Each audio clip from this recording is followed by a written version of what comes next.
신생아의 수면에 대해서 8번째 강좌를 시작하겠습니다. 초보 부모에게 갓난아이를 재우는 것만큼 지치고 피곤한 일은 없습니다. 하지만 반드시 기억될 필요점이 있다면 아가들은 잠을 거의 못 자는 것 같아도 어떻게든 필요한 만큼 잔다는 것입니다.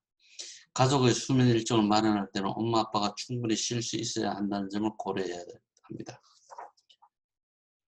자, 신생아는 얼마나 자야 할까요? 갓 태어난 아기는 젖을 빨기 위해서 하루에 깨어있는 시간이 2시간에서 4시간에 불과합니다. 처음 1, 2주 동안은 밤에도 보통 3시간 간격으로 먹기 때문에 자주 깨어납니다. 이렇게 자주 먹는 것은 10일에서 14일까지 출생 시 체중을 회복하는 데 도움이 되게 됩니다. 일단 출생 시 체중을 회복하게 되면 밤중에 잠든 아이를 굳이 깨어서 젖을 먹일 필요는 없습니다. 스스로 깨어나 젖을 찾을 때만 먹이면 되겠죠. 수유 간격은 최소한 3시간 이상이어야 되고 밤중에는 아이가 최대한 오래 자도록 두는 편이 가장 좋습니다. 고형식을 일찍 시작하거나 분유에 곡식 가루 등을 타서 먹이면 밤새 잘 잔다는 말을 들어본 적이 있을 것입니다. 하지만 이런 식으로 먹이는 것이 수면 습관에 유리하다는 증거는 전혀 없으며 생후 2개월이 되면 대부분의 아기는 밤중에 먹지 않고 자도 아무런 문제가 없습니다. 물론 아기마다 차이가 있고 각자 독특한 수면 습관이 있으므로 전부 다 해당되지는 않습니다. 일관성 있는 수면 계획을 세우고 실천하는 것. 생후 4주에서 3개월 사이에서는 일관성 있는 잠자리 습관을 마련하는 것이 좋습니다. 일관성 있는 습관을 실천하게 되면 아기는 잠자리에 들 시간이라는 것을 몸으로 깨닫게 되어서 쉽게 잠들고 결국엔 좋은 수면 습관이 형성됩니다. 목욕을 시키거나 기저귀를 갈아주고 잠옷으로 갈아입히거나 동화책을 읽어주거나 자전거를 불러주는 등 이런 행동이 포함이 되면 아이가 훨씬 더 쉽게 잠이 듭니다. 가능하다면 아기 잠자리를 우리나라에서는 맞지 않지만 부모의 잠자리에서 떨어뜨리는 게 좋습니다. 같은 방이라도 관계없이 부모들이 자는 침대에 떨어져서 아기 침대를 마련해서 재우는 게 훨씬 좋겠습니다. 아기가 졸려하면 깨어있더라도 잠자리에 눕히는 것이 좋겠습니다.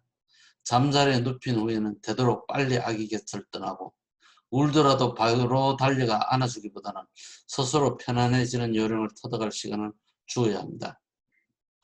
대부분 울더라도 1시간 이내에 잠드는 것이 보통입니다. 생후 1개월만 되어도 10시간에서 11시간 동안 자지 않고 깨지 않고 계속 자는 애도 있습니다. 보통 3개월 정도 되면 아기가 이렇게 되어야 합니다. 생후 1개월이 되면 하룻밤에 2번 이상, 2개월이 되면 하룻밤에 1번 이상 먹여서는 안 되고 3개월이 되면 밤에 깨지 않고 10시간에서 11시간 계속 잘 수 있어야 합니다.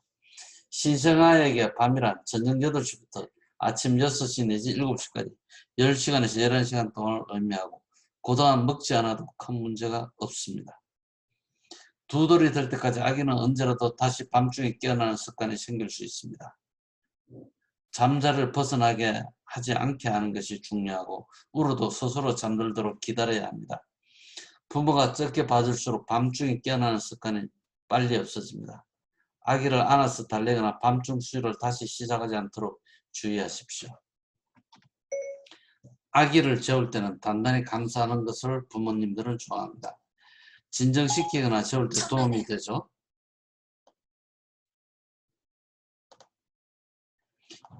이렇게 단단히 감싸는 데는 약간의 위험이 있고 영아 돌연사 증후군과 발달성 고관절 이형성증이 생길 위험이 약간 높아집니다. 일단 아기가 스스로 뒤집기 시작하면 단단히 싸놓기를 중단해야 영아 돌연사 증후군의 위험을 피할 수 있습니다. 발달성 고관절 이형성증의 위험을 낮추려면 골반과 고관절의 움직임을 제한하지 않아야 합니다. 영아 돌연사 증후군. 영아 돌연사 증후군은 신생아식 이후 영아 사망의 가장 흔한 원인입니다. 미국에서 1992년 소아과 학회에서 아기들을 똑바로 누운 자세로 재우도록 권고한 이후에 발생률이 40% 넘게 감소하였습니다.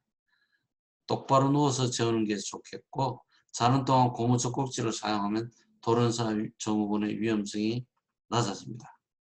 하지만 머리가 납작해질 가능성이 있기 때문에 되도록이면 깨어있는 동안 배미질을 하는 것은 아기가 머리가 납작해지는 것을 방지하는 데 도움이 됩니다. 자, 이것만은 기억하셔야 될 겁니다. 아이가 출산 시 체중을 회복하면 밤중에 잠든 아이를 굳이 깨어서 젖을 먹일 필요가 없습니다. 스스로 깨어나 젖을 찾을 때만 먹이시면 되고 수유 간격은 최소한 3시간 이상이어야 합니다. 이상적으로 신생아는 1개월이 되면 하룻밤에 2번 이상, 2개월이든 1번 이상 먹여서는 안 되면 3개월이 되면 깨어나지 않고 계속 잘 수 있어야 합니다.